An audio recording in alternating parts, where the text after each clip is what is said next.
Paano nga ba magugunaw ang mundo ayon sa agham?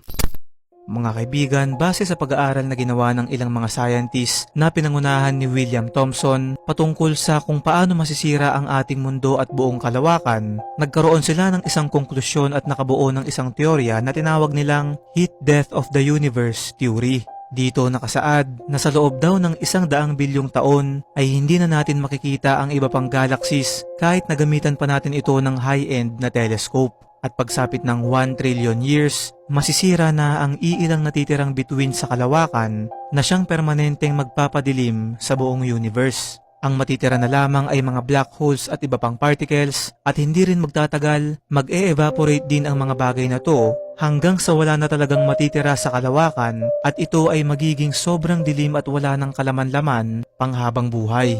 Kung iisipin mga kaibigan, nakakatakot ang pangyayaring to. Pero inuulit ko, ito ay isa lamang teorya at wala talagang nakakaalam sa atin kung paano nga ba magugunaw ang mundo o kung ito ba ay talagang magugunaw. Ano sa tingin mo, kaibigan?